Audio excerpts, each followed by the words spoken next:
नमस्कार दोस्तों, मैं दीपक कुमार। आज आपको राष्ट्रीय प्रतीक एवं जो चिन्ह बताऊंगा। शायद आपको इसी की जानकारी हो या ना हो। अगर जिसको इसकी जानकारी हो तो वो वीडियो ना देखे। अगर किसी को ऐसा लगता हो कि भाई जानकारी है और वो देखना पसंद है, मत। ये वीडियो मेरा बनाने का उन लोगों के लिए उद्देश्य है कि जिनको इस चीज़ की जानकारी नहीं है।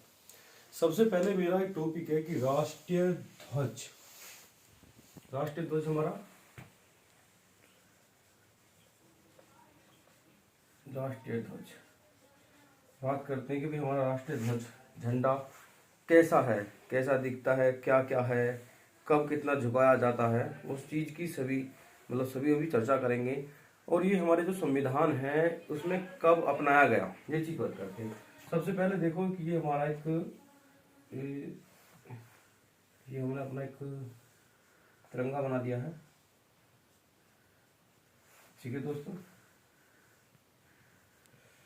जी हमारा तिरंगा हो गया। सबसे पहली बात करें तो इसमें ऊपर जो रंग भरा जाता है केसरिया, नीचे भरा जाता है हरा, ये व्हाइट होता है सफेद, और जो ये चक्र होता है ये नीला होता है, जिसमें 24 तिल्लियां होती हैं। तिल्लियां बोल दें या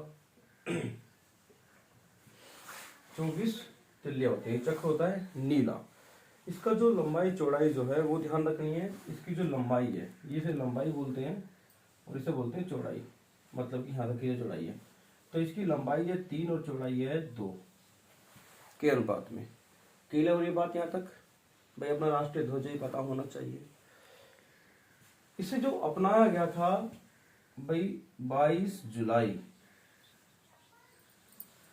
1947 में संविधान सभा द्वारा अपने झंडे को अपनाया गया था।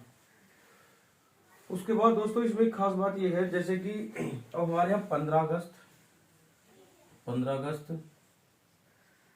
और 26 जनवरी,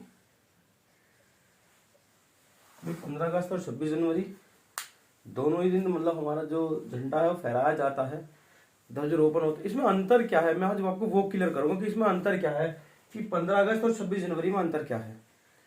15 अगस्त को हमारा देश आजाद हुआ था, मतलब ब्रिटिश सरकार से आजाद हुआ था, और 26 जनवरी को हमारा जो अपना संविधान है वो लागू हुआ था।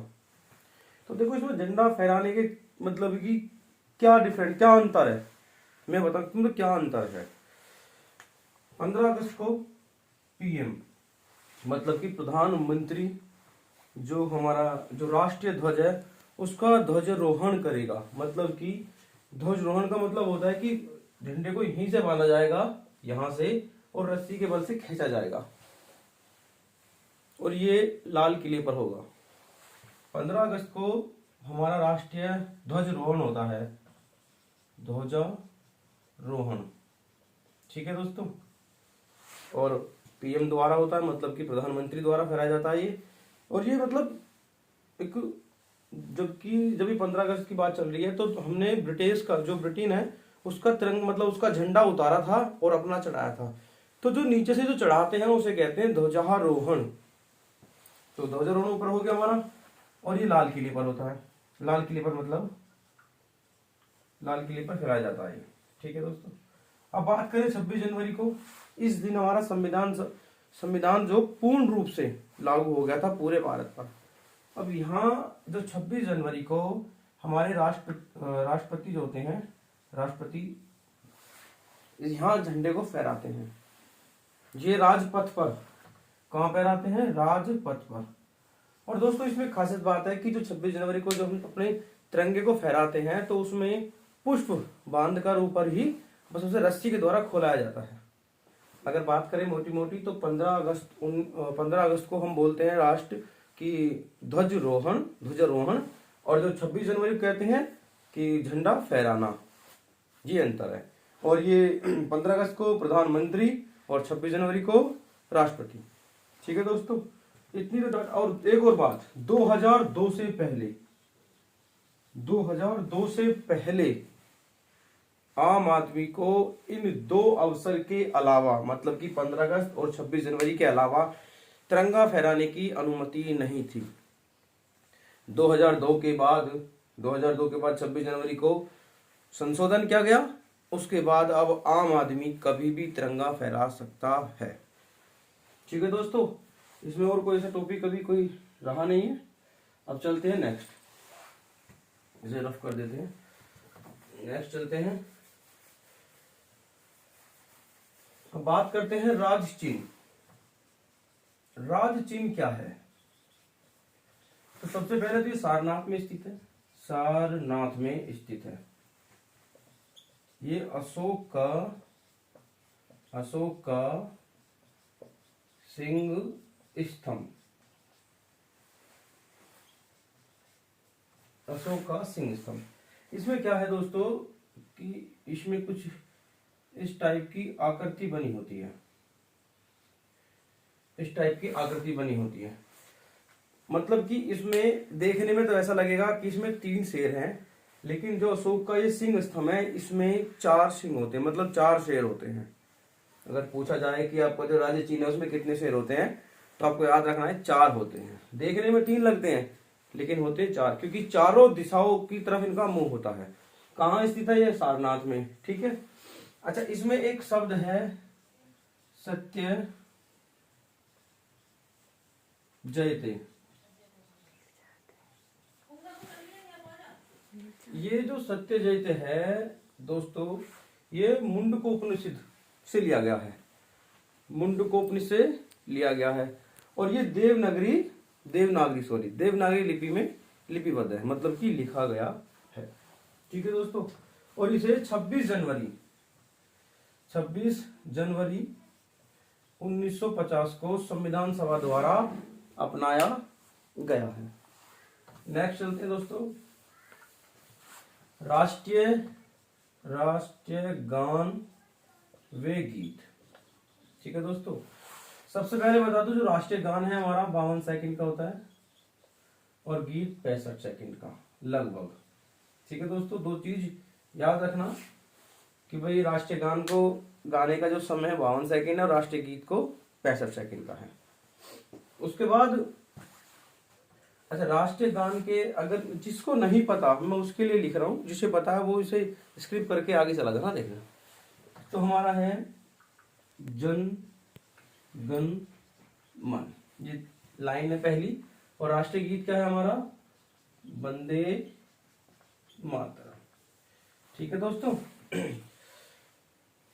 फिर दूसरी बात कि जो हमारा जो राष्ट्रीय गान है ये संविधान सभा द्वारा कब अपनाया गया? तो ध्यान रखना कि राष्ट्रीय गान और राष्ट्रीय गीत दोनों ही 24 जनवरी 1950 को संविधान सभा द्वारा अपनाए गए थे, दोनों ही चीज हमारी।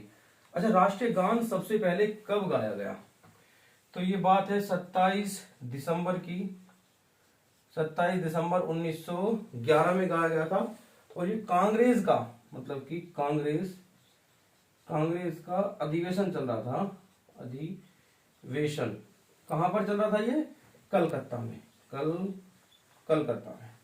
ठीक है दोस्तों, उसी के बाद हमारा जो राष्ट्रीय गीत है ये पहली बार 1896 में गाया गया। और उस समय भी कांग्रेस के अधिवेशन में गाया गया।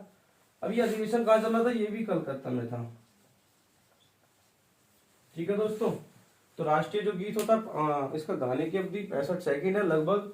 और 1896 में पहली बार कांग्रेस अधिवेशन में गाया गया था, जो अधिवेशन चल रहा था कलकत्ता में।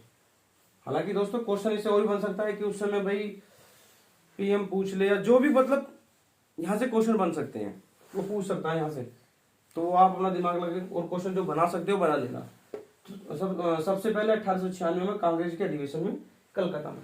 अच्छा, वंदे मातरम गीत हमने कहां से लिया गया है? ये लिया है दोस्तों बंकिम चंद्र चटर्जी से। इसके जो रचयिता कौन है? बंकिम चंद्र चटर्जी। उनका एक था आनंद मठ से लिया गया है। तो इसके रचयिता कौन है? बंकिम चंद्र चटर्जी। और राष्ट्रीय गान के रविंद्रनाथ टैगोर। ठीक है दोस्तों, उसके बाद अब चलते हैं नेक्स्ट आगे की तरफ। नेक्स्ट हमारा है भाई पशु, आप जानते हैं बाघ है, पक्षी मयूर है, मतलब कि मोर है। वृक्ष नहीं जानते हैं वो उनके लिए बस ये वीडियो। वृक्ष हमारा कौन सा है? बरगद। और फल है हमारा आम।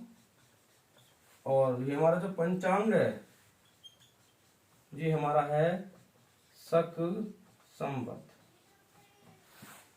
ठीक है दोस्तों, राष्ट्रीय पशु बाघ, राष्ट्रीय पक्षी मयूर, राष्ट्रीय वृक्ष बरगद, राष्ट्रीय फल आम और राष्ट्रीय पंचांग जो है वो शक संवत है। तो दोस्तों ये वीडियो सिर्फ मेरे ही उन भाइयों के लिए है जो उस चीज को नहीं जानते हैं। और मेरी वीडियो यही समाप्त होती है। अगर आप सभी को मेरी वीडियो अच्छी लगे तो प्लीज लाइक एंड शेयर करें और मुझे सपोर्ट करें। जय हिंद, जय भारत।